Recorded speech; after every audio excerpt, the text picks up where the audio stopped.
Друзья, всем привет! Прежде чем мы приступим к основной теме ролика, хочу вас всех поздравить с наступающим Новым годом, пожелать крепкого здоровья, мира, любви, счастья, добра. Пусть каждый ваш день начинается только с улыбки и приносит только радость. Ну а теперь к основной теме. Сегодня я вам хочу рассказать о некоторых нюансах покупки автомобиля с Японии и Кореи, потому что нюансы примерно одинаковые. Пару роликов назад я вам показывал, что мы купили Nissan NV200, мы за него долго торговались, более 2 месяцев, потому что у нас бюджет был ограниченный, и все-таки мы его купили. Бюджет у нас был 850 тысяч рублей, то есть в сумму 850 тысяч рублей машина должна была выйти под ключ с растаможкой во Владивостоке. Но что же произошло? Как вы знаете, в последнюю неделю резко взлетел курс доллара и курс евро, а растаможка напрямую зависит от курса. Из-за того, что курс доллара и евро взлетел, клиенту пришлось переплатить дельту от 60 до 67, потому что на момент того, когда мы рассчитывали машину, курс доллара был 60, сейчас 67, а через 2 дня после этого вообще 71, то есть могло быть бы и хуже. И клиент переплатил из-за этого в районе 40 тысяч рублей. Неприятно. Поэтому, друзья, я уже не первый раз повторяю, всегда держите какую-то небольшую сумму в запасе при покупке автомобиля, там около 25, хотя бы 30 тысяч рублей на непредвиденные расходы. Это может быть взлет курса, как в данной ситуации. Это может быть подъем фрахта, как это было этим летом. Пока машина покупалась, был один фрахт и рассчитывалась по этому фрахту. Машину уже приобрели, пока она там шла из Японии, точнее от аукциона в японский порт, фрахт повысили. И, соответственно, люди переплатили за этого там 20-25 тысяч рублей, все по-разному. Поэтому, если у вас есть бюджет на автомобиль 800 тысяч, то лучше скажите, что у вас 750. Если у вас есть 1,5 миллиона, скажите, что у вас 1 450 000, чтобы какую-то сумму держать в запасике. Тогда вы сможете обезопасить себя от таких неприятных ситуаций. Также к чему вы еще должны быть готовы. Очень часто дорожает логистика по России. То есть для того, чтобы вам отправить автомобиль из Владивостока до региона, неважно какого, очень часто поднимаются цены. В последний месяц поднялась цена на микроавтобусы, я знаю. Легковой автомобиль у меня в этом месяце не проходил, а вот микроавтобус идет, и я узнавал цены, подорожали цены на микроавтобусы. Поэтому это тоже относится к тому запасу, про который я вам говорил. Нужно быть к этому готовым. Плюс не питайте себя иллюзиями, если вы в каком-то центральном регионе России, либо южном регионе России, что вам автомобиль зайдет там за 2-3 недели. Как они говорят, что он находится 3 недели в пути, но на самом деле он может находиться 2-3 месяца в пути, потому что, во-первых, автовозы очень часто ломаются. Сейчас я столкнулся с такой ситуацией, в данный момент у меня машина уже идет 2-й месяц. Один автовоз сломался, второй автовоз сломался, к сожалению, это неизбежно.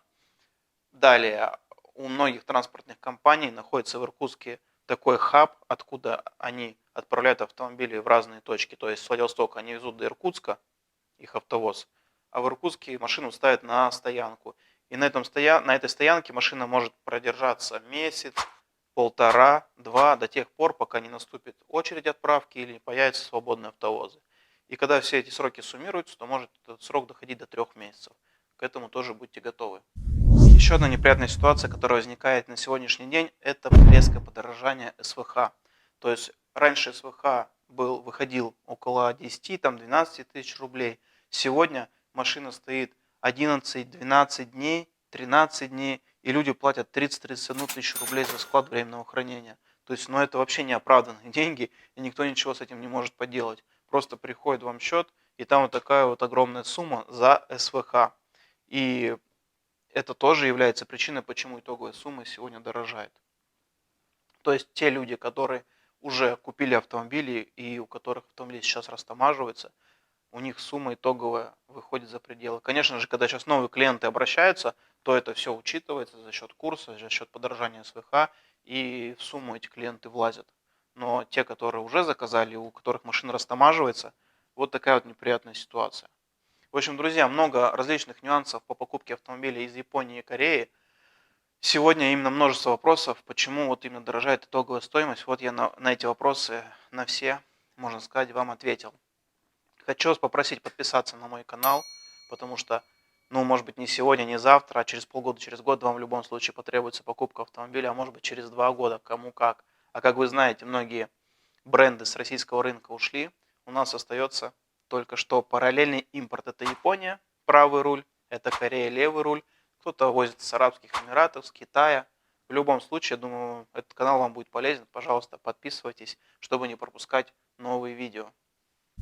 Что же касается покупки Nissan NV200, про которую я вам рассказываю, то смотрите, 19 ноября эта машина была куплена в Японии на аукционе, а в 20-х числах декабря машина уже в Владивостоке поступила на растаможку.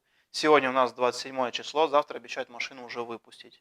Это к вопросу о том, сколько же машина доставляется из Японии в Владивостоке у нас. Но я подчеркиваю у нас, то есть не каждая компания, не каждый человек сможет доставить за месяц автомобиль в нынешних условиях из Японии до Владивостока. Потому что я знаю, что многие ли ждут и по 2 месяца, и по 2,5, и по 3 месяца, пока машина приедет в Владивосток. Потом начнет она растамаживаться, еще время уходит. И спустя несколько месяцев человек только получает машину. Поэтому вот вам живой пример. 19 числа куплена, в конце декабря она сейчас уже выходит с растаможки. Вот так вот. На этом все, друзья. Спасибо, что смотрели. Подписывайтесь на канал. Еще раз вас всех с наступающим Новым годом. Счастья, любви, добра. Всем пока. До встречи.